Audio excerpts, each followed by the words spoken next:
Samantala, Public Safety and Security Assessment ng NCRPO sa pagtatapos ng paggunita ng Semana Santa, ating alamin kasama si Police Major Hazel Asilo, ang tagapagsalita ng National Capital Police Region Office. Major Asilo, magandang tanghali po at welcome sa Bagong Pilipinas ngayon. Magandang tanghali po, ma'am and sir, at sa ating po mga tagapanood, magandang tanghali po sa lahat. So Major, sa pagtatapos ng Holy Week, ano po ang assessment at update sa inyong pagbabantay sa Metro Manila habang nasa probinsya ang karamihan sa ating mga kababayan nito mga nakaraang araw? So far po, kami po ay proud na i-announce na generally peaceful po ang pagdiriwang natin ng Holy Week 2025 sa buong National Capital Region. Wala po tayong naitalang mga malalaking insidente at naging maayos po ang kabuuang pagpapatupad ng seguridad dito sa NCR. Ma'am, maaari po ba ninyong ilarawan kung ano ang layunin ng Step Up Anti-Criminality Campaign ng NCRPO nitong Semana Santa? Ito pong ating ginawang Step Up campaign, anti-criminality campaign is ito po yung mas pinaigting po natin yung ating deployment, lalong-lalo na po yung ating police visibility at yung ating po mga checkpoints para po ensure na yung ating mga kababayan na mag-enjoy or mag-observe ng kanilang ng Semana Santa is magiging secure po sila kung sila man po ay magbibisita iglesia or mag-enjoy lang po dun sa ating mga areas of convergence or mamamasyal para po ma-sure na yung ating mga kababayan is kung kailangan po nila ng assistance is nandun lamang po yung ating mga pulis upang magbigay po sa kanila ng agarang tulong. Ma'am, gaano naman po katagal isinagawa itong operasyon at ano-ano po yung mga lugar sa Metro Manila yung naging sakop nitong tracker teams? Sorry po, ng alin po? Tracker teams po na yung mga pulis na itinalaga po natin sa iba't ibang lugar sa Metro Manila. Ano po yung binabantayan? Sa atin po dito po sa NCR, sa ating mga dineploy na nasa 10,202 na police personnel, nag-focus po tayo sa mga places of worship dito sa atin sa NCR, yung ating mga major thoroughfares.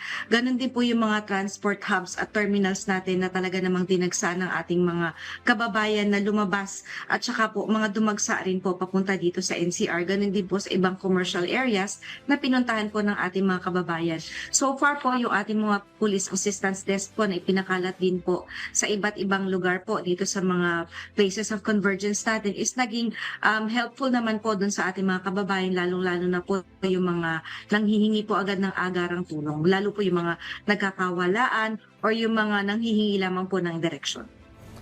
Apo. Ma'am, paano po naisagawa ng inyong mga tracker teams ang matagumpay na pagkakaaresto sa mga ito? At maaari po bang nanlaban o nagtangkan tumakas sa operasyon? Meron po bang ganitong insidente? Teams ng ano po? Yes po, tracker teams ng ano po? Sa mga most wanted. Sa mga most wanted po na criminals natin. Yes po. Sa mga most wanted naman po, yung mga tracker teams po kasi natin is meron po tayong nakatalaga sa bawat district or sa mga stations po natin. So before pa po natin sila hulihin, meron na po tayong talaga mga initial information kung nasaan po sila. Kaya po ito naging mas madali po sa ating mga kapulisan na ma-implement po yung kanilang mga pagsaserve ng warrants of arrest. Ganun din po, pinaigting din po kasi natin yung cyber patrolling kung kaya po yung ating mga most wanted na active pa rin po sa social media is madali po natin silang natatrack. Major Asilo, hingi na rin po kami ng update sa mga fire-related incident ngayong Holy Week dito sa region at ano po yung mga detalye tungkol dito. Parang ang daming nangyaring sunog.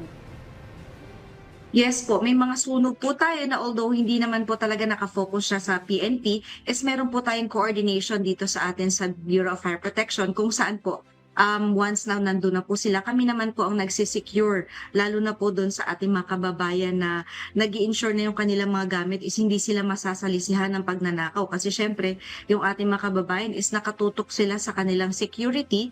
Yung kanilang mga gamit is hindi na nila napapansin kung nasasalisihan sila kasi yan ang uso pagka may mga sunog, meron tayong mga kababayan din na nananamantala doon sa sunog na yun. So, nasunugan na nga yung iba nating kababayan, nananakawan pa sila. Kung kaya po po yung ating mga kapulisan na nandyan po sa mga stations, ini-ensure po nila na kapag po may sunog, nandun po sila sa area para mag-conduct ng perimeter security para habang nag-kakandak po ng pagpatay ng sunog yung ating mga kasamahan sa Bureau of Fire, is tayo naman po, sinisecure natin yung ating mga kababayan para maging safe pa rin po sila. Ganon din po yung kanilang mga kagamitan.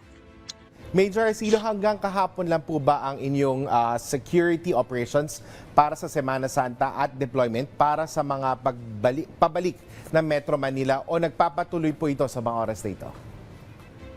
Actually po, yung ating pong deployment na nasa 10,202 is para sa buong summer vacation po yan. Hanggang sa pagtapos po ang summer vacation, sakop na din po niyan yung ating mga magaganap natin na mga activities gaya po ng Labor Day at iba pa po yung mga fiestas natin.